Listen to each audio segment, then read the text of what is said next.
think I've got 202 pretty well worked out. You want to look at that, or you all care? Or 202, is that a good one? All right. Let's have a look. So the previous problems, what we were doing there is we were saying we've got a given situation here, you know, with X and Y stresses, and we want to find the stress at a given angle. On this one, what we're doing, these principal stresses, what you have to do is first find the angle. You're not given an angle on these, you have to find it. You have to find the angle at which the principal stresses act. And that's that tangent 2 theta formula that you use to do that with, okay? So what you want to do on this one is write down sigma x, sigma y, and tau xy. They're all positive, 60, 20, and 15. Now the normal stresses, sigma x and sigma y, are positive because they're in tension, they're pulling. The shear is positive because by convention you use the shear right here. And that one, if you put a nail in that, if that's a board, you put a nail in it and you apply that vector to it, it'll start to spin counterclockwise, which is positive. So that's why the tau xy is positive. All right. So what we want to do here is find the maximum and minimum stresses in this plate. So to accomplish that, the best way, and also especially if you're going to make a sketch, which is often the case, the best way to do this is first to find the angle at which they act. So you use equation 27, which is the tangent 2 theta formula. And you work through that and you'll find that tangent 2 theta is 0.75 and that one of the 2 thetas that meets that criteria is 36.87. That's 2 theta because you're doing tangent of 2 theta. You take half of it, you get the angle at which the stress would actually act. So that's 18.43. Add 90 and you get this angle at which the other principal stress would act, 90 degrees off the first, and then double that and you get the 2 theta 2. All right. So now we got everything we need. We got all the X and Y stresses and we got the angles that we're working with. So what I would do then would be to plug in the first angle, and remember to use 2 theta because that's what the formula calls for. Plug it into this formula right here. That's the general normal stress formula, and that's 25 is what it is. Okay. And just run the numbers, and it'll come out to be a positive 65. That's one of the principal stresses. That's most likely the maximum. And that acts at 18.43 degrees. Okay. Yeah. Why is the tau xy positive? Okay, the tau xy is positive because if you think of this as being like a vector that's acting on the plate here, if you attach the plate, like put it up on the wall, push on it as that tau is, that'll rotate counterclockwise. Where's the arrow on top and bottom? Those are tau yx. Oh, okay. So the thing is, just for whatever reason, when they did these formulas, they referenced everything to that stress, which actually is the same as that one. And there's nothing magic about it. It's just what they decided to do when whoever developed these equations. Okay. All right. Okay, so are there questions on all this stuff? Doing all right? All right. So you got one of the principal stresses, you know it acts at 18.43 degrees. You can plug in the second angle and get the other principal stress. That's 15 megapascals. If you're in a hurry, like if you're on a test or something and you don't have a programmable device, you can do it that way too. So you can use formula 25 again, or you can use formula 31. Either one, okay? So now you've got the 2 stresses and you have the angles at which they act. Okay. Now I do want sketches with this thing, so now you can make the first sketch, okay? So what you know is one of the principal planes is at 18.43 degrees. And that there are then that plane plus the plane at 90 degrees to that. So that element would look like that. You know on the 18.43 degree plane, the stress is 65. That's the axial or normal stress. Normal to that plane is a stress of 65. So you run it out like that, normal to the plane. And then on the other plane, you've got 15. Okay, there's no shear on those planes. All right.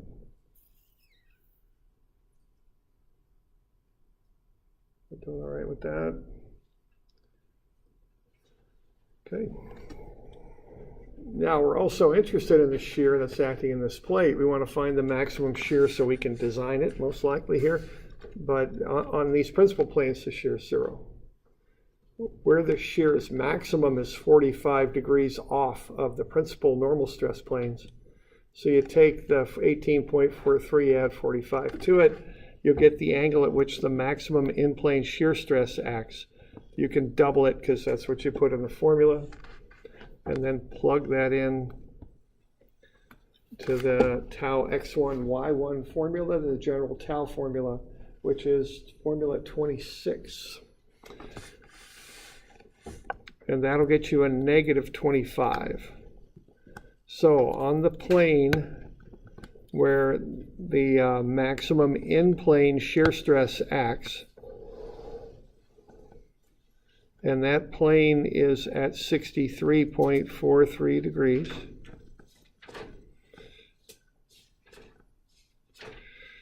the shear on that plane is negative. That shear then would rotate the element clockwise, about its center like that. The parallel plane here would also have a clockwise shear. The other two would meet in the corners. And the magnitude of that is 25. Okay.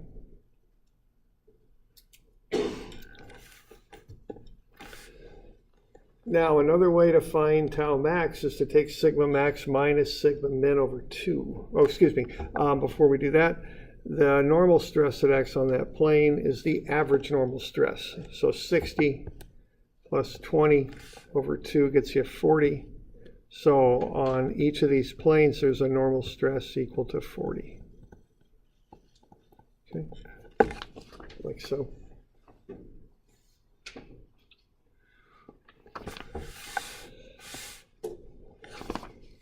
So we all right with that? Any questions on it? Okay.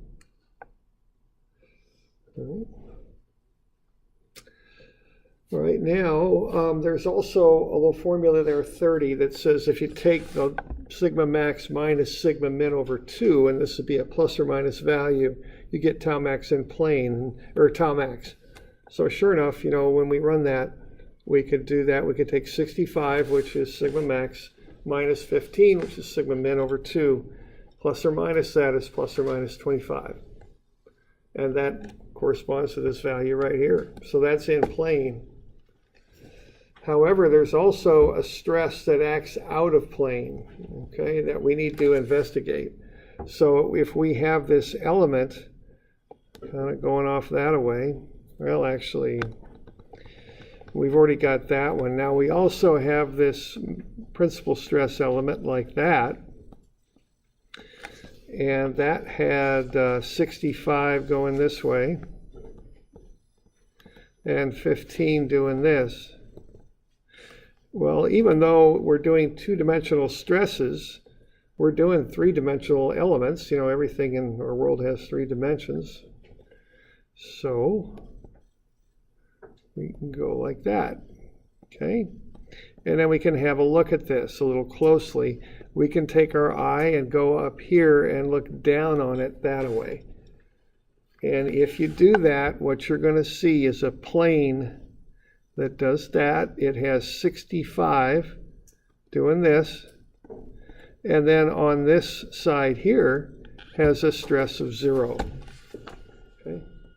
So even though we're doing two-dimensional loading, we got to consider that third dimension, which, and the stress on that thing is sigma z. And in our biaxial loading, that always equals 0. So we're going to look at that plane there. Okay, and I know this is getting crowded and a bit of a mess here, but what I'm doing, I'm taking that plane and I'm putting it right there and I'm having a look at it, okay? And so when I apply my sigma max minus sigma min over 2 formula, I get 65, but instead of positive 15 now I've got 0. So it's 65 minus 0 over 2, so that's plus or minus 32.5. And that's the biggest shear that's occurring in that element, and that's what I have to design for. So that's tau max absolute, as I call it, okay?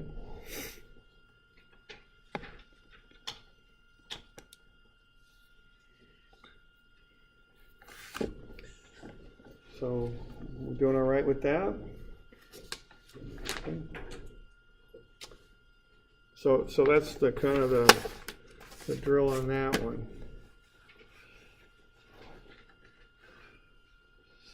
So the thing with this stuff, you know, here is we're finding principal stresses. Being as we want to sketch, we want to know where they act. So for that reason, I find the angle at which they act first, and I plug that into the general normal and shear stress formulas, knowing I'll get the biggest normal and shear stresses out when I do that. And also, now I'll know on what planes they act. Okay. So that's what I'm up to there. Okay. So I got sigma 1 is 65, that acts at 18.4 degrees. Sigma 2 is 15, that acts at 108.4. Tau max in plane is negative 25 at 63.4. There's also a positive 25 in there too. Sigma average is 40, and tau max absolute is plus or minus 32.5.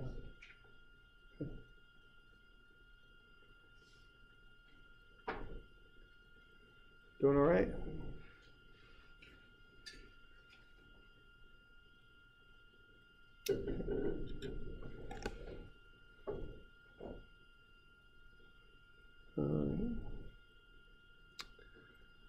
So that's 202. 201's a lot like it. You know, these are just kind of process problems, you know. There's just a certain procedure you go through on them to figure them out. Okay. There's another look at the sketches. Remember, I want both those sketches on there on the homework for both problems. Okay.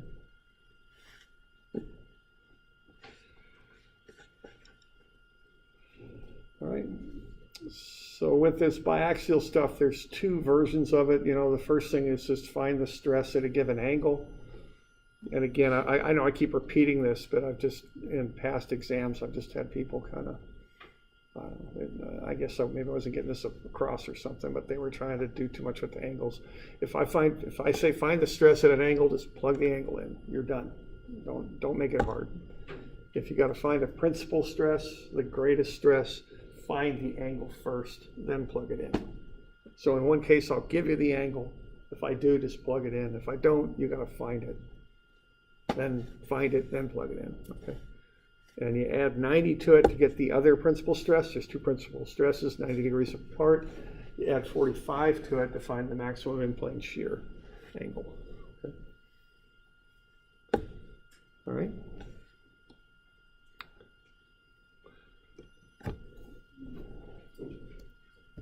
So we doing all right with that? Any questions on that?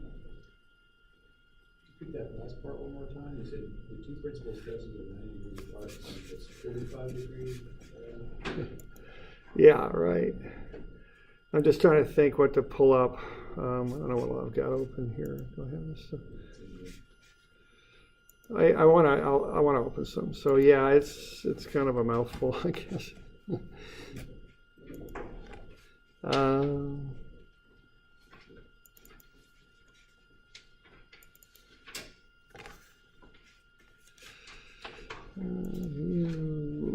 Full screen. I'm going to have to back up a good bit here to get where I want to go. Here we go. Okay, now this is just uniaxial loading. It's a special case of biaxial, but it gets the points across. So the principal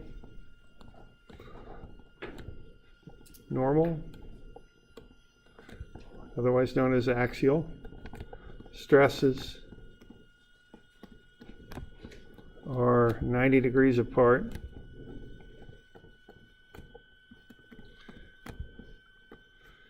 So there they are, that one and that one, okay? Those are the planes that have the stresses on them, good? Okay, those are the planes, those aren't the stresses. The stresses are actually doing that, that's 0, and that's sigma max. In this particular special case, which is axial, but it's easier for me to see it, you know, if you know what I mean. That's why I project this thing. And then the, so the uniaxial, I sometimes I just start with that because it's easier to see and it makes more sense. But the rules are the same because this is a special case of biaxial. And then the maximum in plane, because we're talking about an in plane shear stress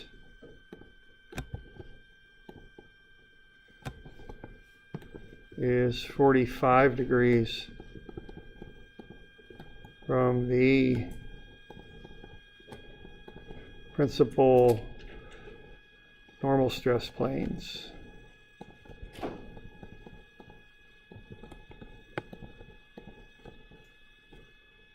That occurs right there, so we would have a shear doing that, tau max.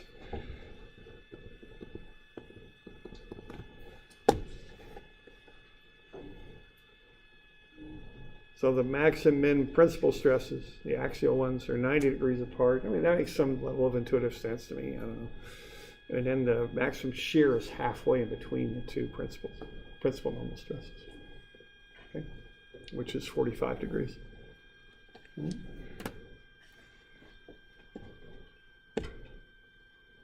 Questions there on that? Okay. There you go. Okay. All right, let's have a look at something else here if we're okay with that. So those are the only two problems. They're due tomorrow. Okay. Why don't we look at one other example and see if you can work through this one. Okay, a ceramic plate has the stresses shown. I don't think you've got this in your book anywhere. Okay, ceramic is a lot like concrete. It's weak in tension. What's the largest tensile stress in the plate? And if you're going to reinforce the plate, the ceramic with steel rods to resist the tensile stress, what angle would you put the steel rods? Okay. So why don't you start out there,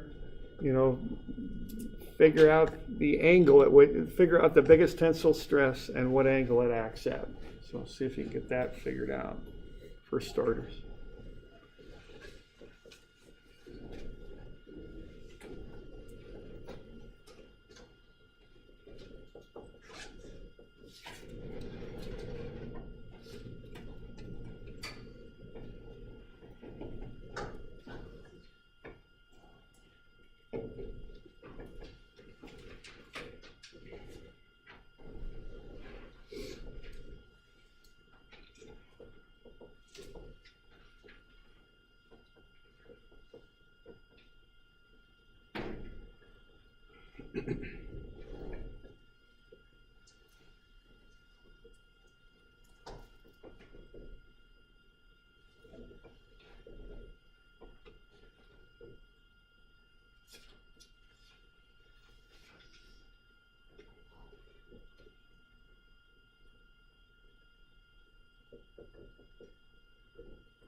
Okay, y'all got the angle for that?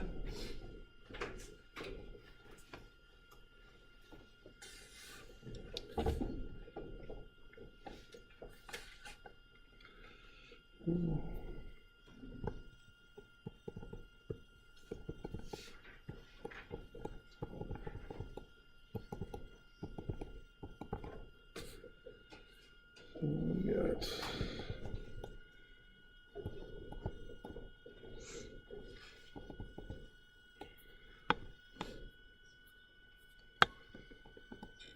so that's the starting values there, and I'm reading off the. There wasn't any questions on those. Okay. And just be sure you can do this stuff. That you got the sequence and you could do it. It's. I think I mentioned this before, but it's a little bit, it's like the statics 3D stuff. There were procedures on that. Do this, do that, do that. Some sort of deal. Just figure out what those steps are and just be able to execute them to do them.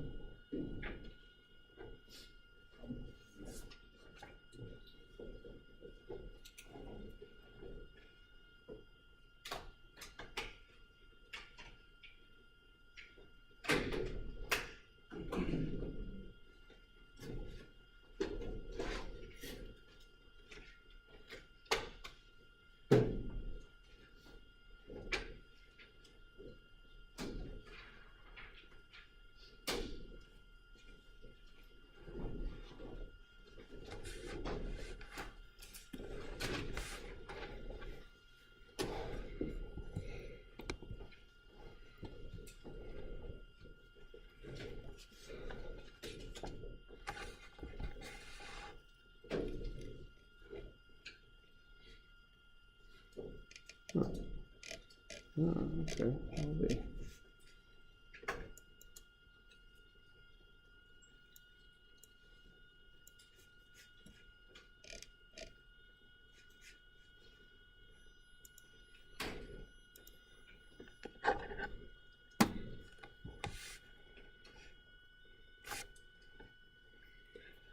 Okay.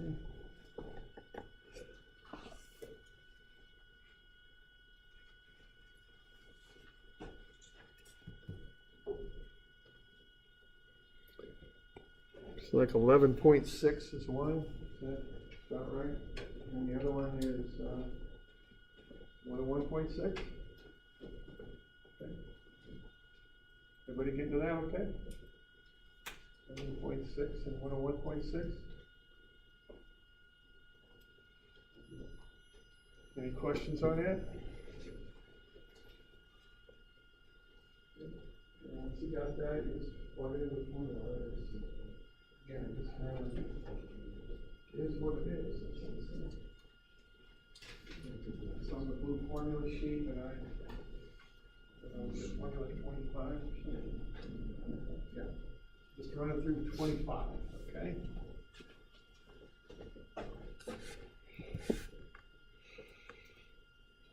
So that formula solves out for 2 theta, take half of it, get theta, add 90, get the other one, double the other one, if you want to use this formula for the second one.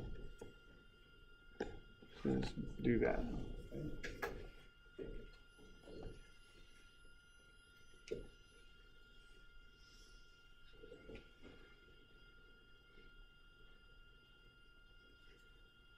Okay.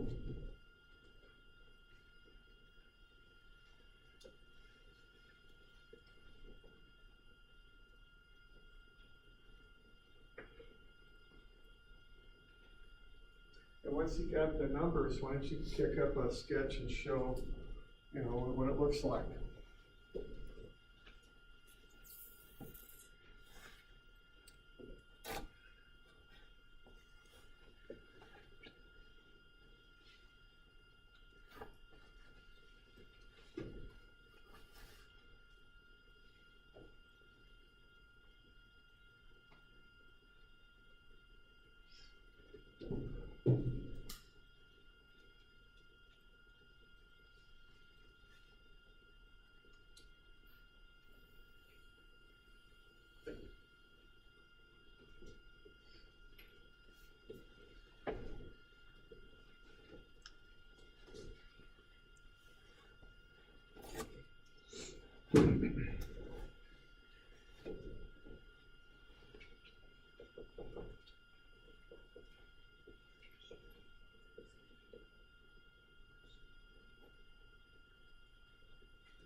And then, if you don't have a spreadsheet or something, or a good formula on your calculator, just use that shortcut formula for the second one. It's quicker. You could even program that on your calculator, really.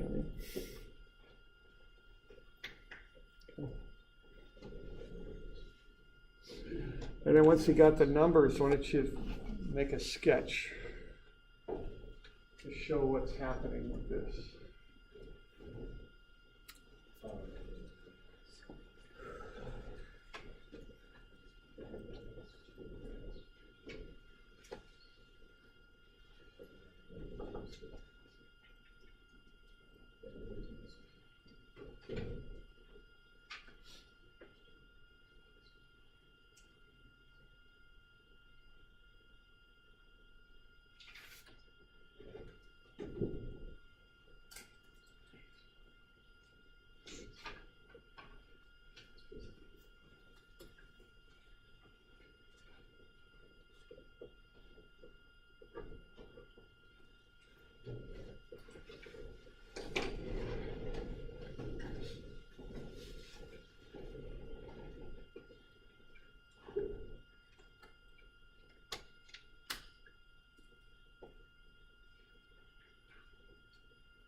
I got 13.1 negative. Is that about right? And then the other one would be, is it just 63 or something? Yeah. 63? Okay. Doing all right with them? So about 13 or negative 13 compression and 63 tension. Any questions on that? We can do that. All right. And once you draw up the sketch, then, what would that look like? So you can kick out a little bit of a sketch on an angled element. Show the principal element that's oriented at those angles, put the stresses on the element.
principle in here? But see, the use of that is it tells you which way everything's pointed and you know what's happening inside of that. That's something you want to know if you're going to design this thing, which is what we're doing. We're going to put some steel rods in here, some rebar, and we want to know what angle to put them in at. See, that's why we got to come up with this. Help us see it, okay?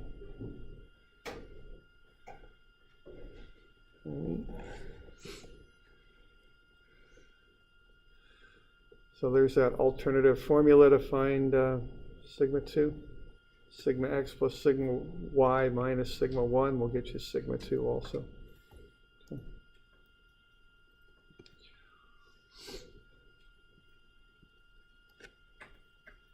Is that about it right there? Okay. Now remember the stress, draw the planes first. What those angles are the angles of the planes that the stresses act on. But these are axial stresses, otherwise known as normal stresses. They're normal to the plane, meaning they make a 90-degree angle with the plane. So the tensile stress on the 11.6 degree plane is that compression at 13. So that's pushing normal to the plane. Same thing with the tensils, the maximum tensile stress. So the maximum compressive stress, I may have misworded that. So the maximum compressive stress on the 11.6 degree plane is negative 13 there, pushing on the 11.6 degree plane. And then the maximum tensile stress is 63, pulling on the 101.6 degree plane. So if you're going to put some reinforcing rods in that element, how are you going to run them? What are you going to do with them? If you want to use them as efficiently as you can. 23? 23? Why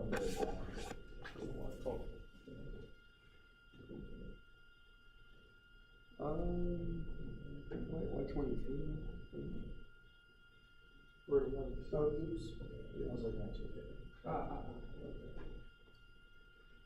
So yeah, we're going to come in, we're going to orient them to the stress, right? Okay. So if you want to get as much use out of that rebar as you can, you want it to absorb the biggest stress. You put the rebar in there to absorb the tensile stress, right? That's what rebar does. The ceramic is granular. Granular stuff doesn't handle tension very well, okay? So you want to absorb the tension with the rebar. So I do something like that, okay? Right in line with the tension. That way the bars will pick that tension up. Now, if you know, I've had people say, well, why don't you run it the other way? You know, you don't want to run it parallel to the stress because you're not doing yourself any good then. The stress can still just crack the plate. It'll just run right there and just break it. There'd be no resistance to that, okay? So you want to run it parallel to the highest load. Okay. So what we're doing there is kind of walking through that. We're going, find the plane first, then find the stress acting on the plane. Remember, there's two steps when you got that angle. First, find the angle of the plane, then the stress is normal to that angle, to that plane. Okay. So we doing all right with that? Good. Questions on that?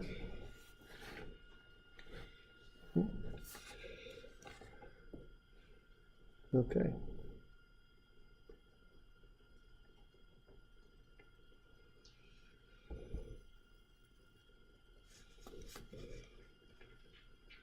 All right, so that's a couple exercises there, okay, just to help you review. And remember, if I give you the angle, just plug it in. Don't complicate it, just plug it in to find whatever stress you want. If I don't, you got to find it first. And then you got to play around with the angles to get whatever it is you actually want. So if you're not given the angle, you got to think about the angles a little bit more, because you'll calculate one, there's another one 90 degrees off, and then there's a shear 145 degrees off. So that's when you got to remember that stuff, okay? All right. So we just did a couple examples there. One yesterday with the wooden board, or whatever the heck that thing was, with the grain already in it. And I just said find the stress on the grain. So just did that, okay? That one you were given the angle, although you had to use the angle, excuse me, the vertical, not the horizontal. And then the this one here, you had to find the angle first, okay? All right, let's have a look at something else here then.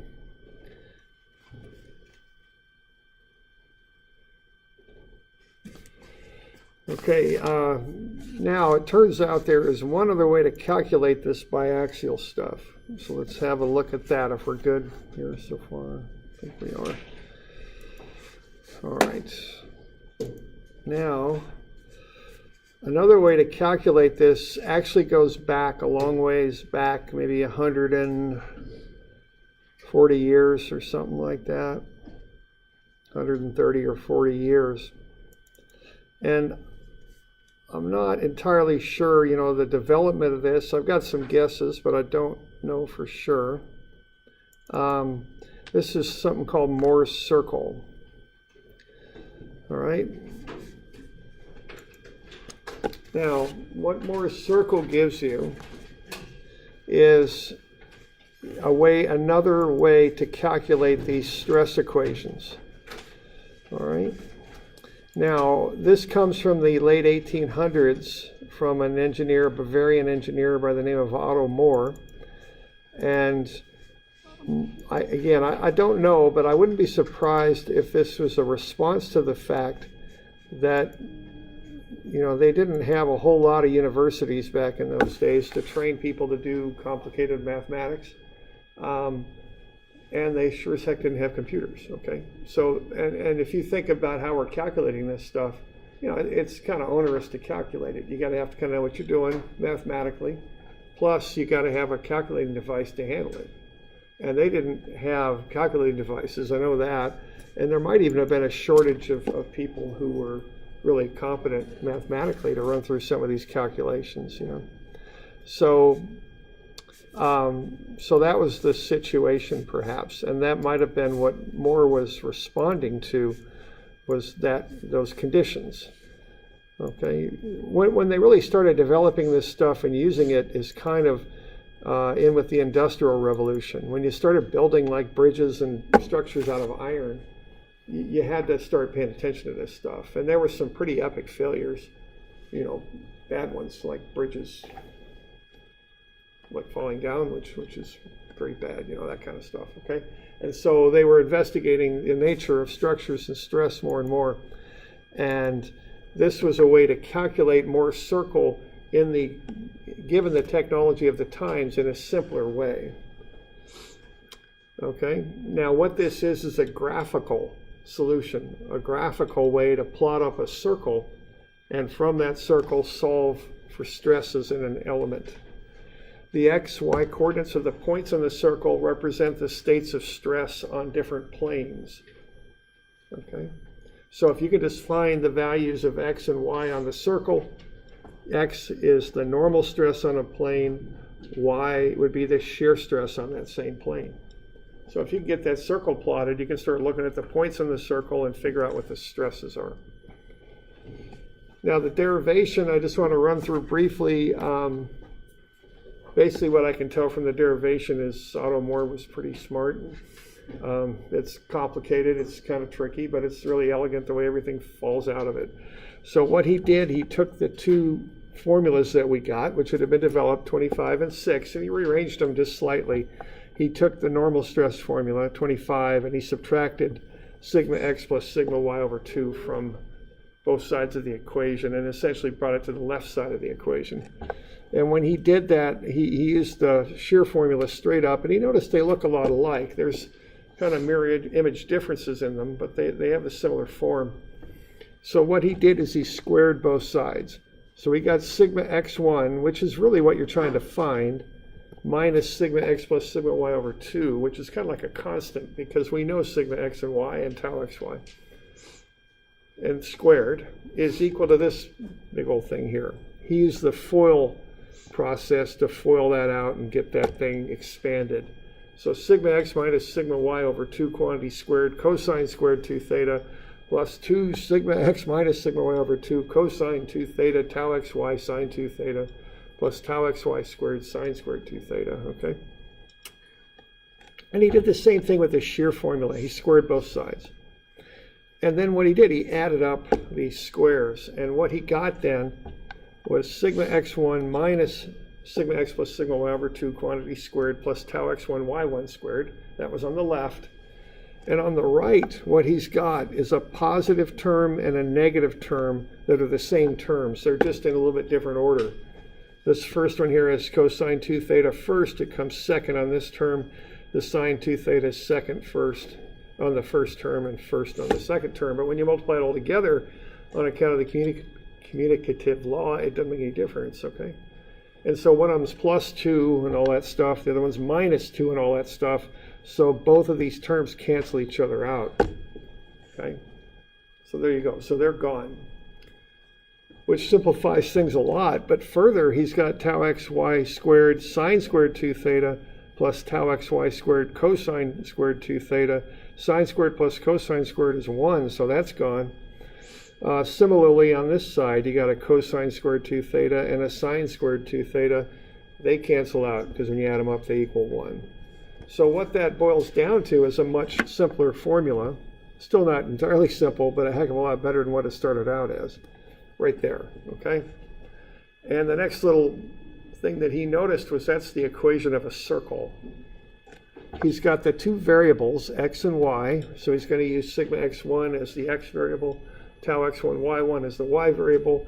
Sigma x and y are constants, so this is just a C1 here is really all it is.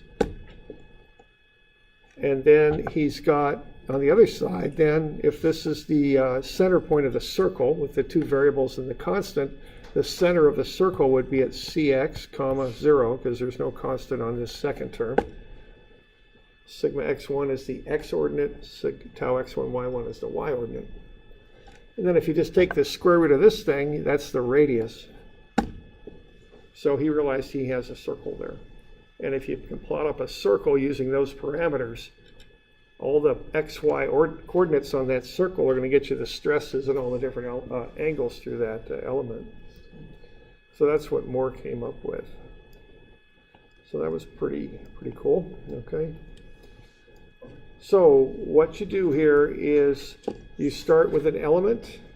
You've already got two of the points on the circle, sigma x tau xy and sigma y tau yx. You find, and they're 90 degrees apart on the element, which means in the equation that's based on 2 theta, so they're 180 degrees apart on the equation, which is represented by a circle. That means they make a diameter. Find the middle and you got the center of the circle. Plot the thing up on graph paper, stick your needle of your compass in the center, put your lead on one of the 2 points and swing a circle, and you've got every state of stress in that element. In 1880, much simpler to do this than it is to try and calculate all this stuff with just a slide rule or something like that, okay? So tomorrow we'll go through this. We'll do a kind of an 1880 approach example where we approximate the values, and then we'll do it in a more modern way and use a calculator and analyze it, okay? But for now, just realize he developed this equation and from which you can plot a circle. And the circle will get you all the stresses in the element. Okay. All right, we got that homework due tomorrow, those two. We got a test coming up next week, Wednesday, right? Okay.